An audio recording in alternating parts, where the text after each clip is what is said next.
Hello students, welcome back to my channel. তো তোমরা জানো তোমাদের 13ই ডিসেম্বর মাধ্যমিক টেস্ট পেপার বেরিয়ে গেছে। মোটামুটি সব স্কুলে এখনও অবধি দেওয়া হয়ে গেছে, আর যারা এখনও পাওনি তারা ওয়েট করো, আর 1-2 দিনের মধ্যেই তোমরাও পেয়ে যাবে। তো আজকে মাধ্যমিক টেস্ট পেপারে ফার্স্ট যে স্কুলটা আছে, বালি নিশ্চিন্ত চিত্তরঞ্জন বিদ্যালয়, হাওড়া, এই স্কুলটির সেকশন এতে যে সিন প্যাসেজগুলি আছে, দুটি সিন প্যাসেজ আছে, সেই সিন প্যাসেজগুলো আমি আজকে কভার করব। কোয়েশ্চেন অ্যান্সারগুলো আমি করিয়ে দেবো খুব সহজ ভাষায়। যারা আমার আগের ক্লাসগুলো করেছে তারা জানো আমি কত সহজ ভাষায় কোয়েশ্চেন অ্যান্সার লিখিয়ে দিই। আর হ্যাঁ, আমার কাছে যেহেতু কোনো সফট কপি নেই, হার্ড কপিটাই আছে, তাই আমি তোমাদেরকে আপাতত এই মুহূর্তে যখন ভিডিওটা আমি বানাচ্ছি আপাতত আমি ভয়েসেই বলে দিচ্ছি। কিন্তু টেনশন করো না, নোটসগুলো আমি অবশ্যই খাতায় লিখিয়ে দিয়েছি, ভিডিওর শেষে তোমরা পেয়ে যাবে, দাগ নাম্বার দিয়ে লেখানো আছে, দেখে নিও। যারা নোট করবে খাতায় নোট করে নিও, অবশ্যই করে নিও, তাহলে তোমাদের প্র্যাকটিস করতে বা মনে রাখতে কোয়েশ্চেনগুলো খুব ইজি হয়ে যাবে। তো আর বেশি দেরি না করে আজকের কোয়েশ্চেন অ্যান্সারগুলো শুরু করা যাক। আর হ্যাঁ, আমার পাশ থেকে যে রাস্তার আওয়াজটা আসছে তোমরা একটু ইগনোর করে যেও, কারণ আমার বাড়িটা ঠিক রাস্তার পাশেই, ওর জন্যই নয়েজটা একটু বেশি। তো কিছু করার নেই, তোমরা একটু ম্যানেজ করে নিও। আর যারা যারা কোয়েশ্চেন অ্যান্সারের মাল্টিপল চয়েসগুলো বা যেগুলো আমি করাচ্ছি এখন, যদি অ্যান্সার জেনে থাকো অবশ্যই কমেন্টে লিখতে ভুলো না। সো চলো দেখে নেওয়া যাক ফার্স্টে আমাদের কী কোয়েশ্চেন দিয়েছে। আচ্ছা, ফার্স্টে দিয়েছে multiple choice, write the correct alternative to complete the following sentences in the given spaces. আচ্ছা, এইখানে যেগুলো দেওয়া আছে এগুলো আমি তোমাদেরকে আপাতত স্ক্রিনে ড্র করে দেখিয়ে দিচ্ছি কোনটা অ্যান্সার হবে, কিন্তু তোমরা ভিডিও শেষে সবগুলোরই অ্যান্সার পেয়ে যাবে, লিখিয়ে দেওয়া আছে, তোমরা নোট করে নেবে, তখন আমি বারবার বলে দিলাম।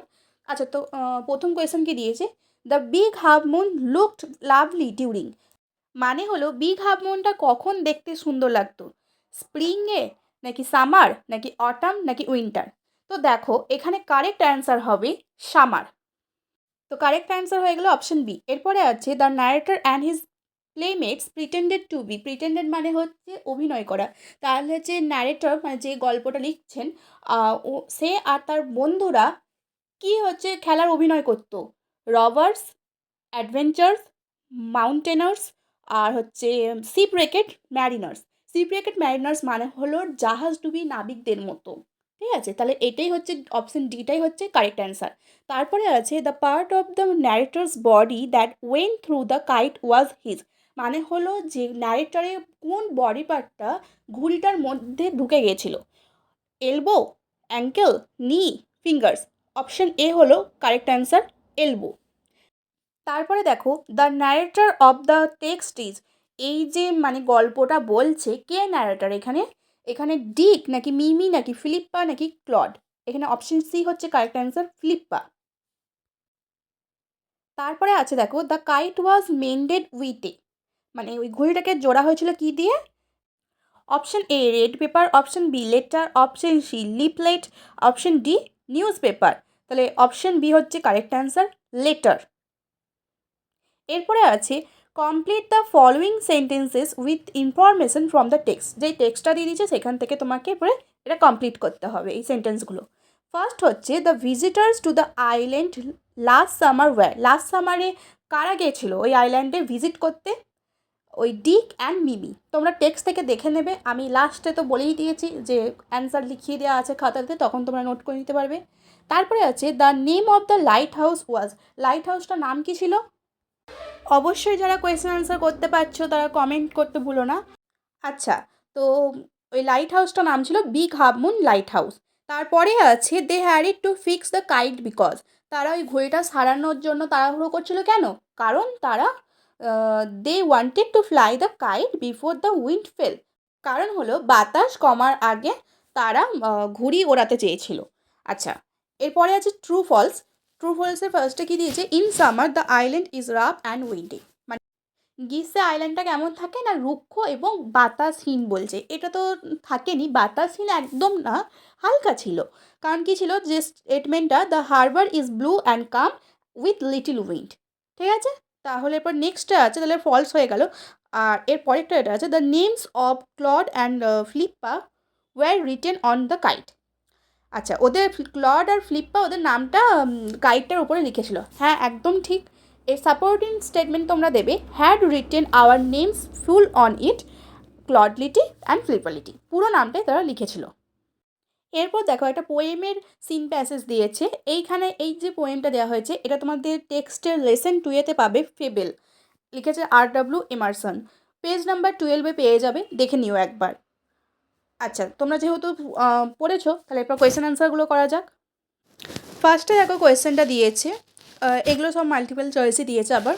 তো ফার্স্টে আছে little prig refers to, little prig কাকে বলা হতো, মানে কাকে বলা হয়েছে এখানে, the mountain, the squirrel, the forest, a nut.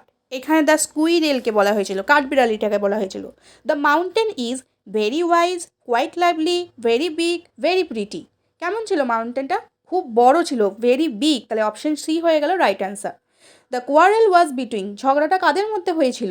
Option A আছে the forest and the squirrel, তারপরে অপশন বি আছে a nut and the squirrel, option C আছে talent and wisdom, option D আছে the mountain and the squirrel. তাহলে option ডিটাই হচ্ছে correct answer, the mountain and the squirrel. এদের দুজনের মধ্যে, ওই পর্বত আর কাঠবিড়ালির মধ্যে ঝগড়াটা হয়েছিল। Unlike the squirrel the mountain can, মানে স্কুইরেল যেটা পারে না মাউন্টেন পারে। কি পারে?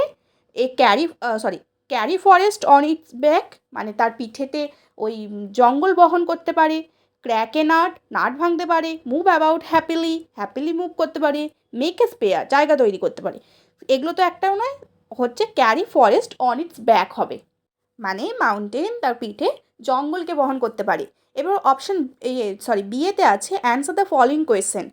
1 নম্বর দিয়েছে how did the mountain make fun of the squirrel, কীভাবে মাউন্টেন ওই স্কুইরেলটার মানে ব্যঙ্গ করতো বা মজা উড়াতো না। তোমরা এইভাবে লিখবে, আমি দেখিয়ে দেবো অবশ্যই, আমি তাও এখন ভয়েসে বলে দিচ্ছি, একবার শুনে নাও। The mountain made fun of the squirrel by calling it little prig and saying that it was very small, মানে মাউন্টেন স্কুইরেলকে বলতো, কী বলে ডাকতো, লিটিল প্রিগ বলে ডাকতো, আর বলতো সে খুব ছোট, মানে এটা খুব ছোট। ঠিক আছে। আর নেক্সট আছে mention 2 qualities of the mountain, খুব ইজি, মাউন্টেনের 2টো গুণ লিখতে বলেছে। তোমরা এইভাবে লিখবে প্রথমে 2 কোয়ালিটিস অফ দ্য মাউন্টেন, আর মাউন্টেনের 2টো গুণ হলো, এক হচ্ছে the mountain is very big, mountain খুব বড়, আর 2 হলো the mountain can carry forest on it's back, mountain তার পিঠে কী বহন করতে পারে না, জঙ্গল বহন করতে পারে। তাহলে আজকে দেখো খুব ইজিলিভাবে সিন প্যাসেজ দুটো আমরা করে নিয়েছি। নেক্সট এরপরে যেই পার্ট 2 ভিডিও আসবে সেখানে আনসিন করিয়ে দেবো, তারপরে গ্রামার সেকশন আছে, আর লাস্ট আছে আমাদের রাইটিং সেকশন। দেখো কোয়েশ্চেন অ্যান্সারগুলো লেখানো আছে দাগ নম্বর দিয়ে, তোমরা একবার দেখে নেবে, চেক করে নেবে, তাহলেই বুঝতে পারবে। এটা হচ্ছে যেই প্যাসেজটা থেকে, সিন প্যাসেজটা থেকে, ফার্স্ট সিন প্যাসেজ থেকে এই কোয়েশ্চেন অ্যান্সারগুলো করা হয়েছে, আর সেকেন্ড থেকে রয়েছে এইগুলো। তোমরা ভিডিওটা পজ করে লিখে নিও, খাতাতে নোট করে নিও, পরবর্তীকালে তোমাদের প্র্যাকটিস করতে বা মনে রাখতে সুবিধা হবে। তো আজকের জন্য ভিডিও এইটুকুই, দেখা হচ্ছে নেক্সট ভিডিওতে। আমি খুব তাড়াতাড়ি নেক্সট সেকশনগুলো নিয়ে চলে আসবো এই স্কুল থেকে, তোমরা টেনশন করে না, পেয়ে যাবে। ভিডিওটি ভালো লাগলে অবশ্যই একটি লাইক করে দিও, চ্যানেলটিকে সাবস্ক্রাইব করে দিও তোমাদের প্রিপারেশনকে আরও ভালো করে তুলতে। তো দেখা হচ্ছে পরের ভিডিওতে, বাই বাই।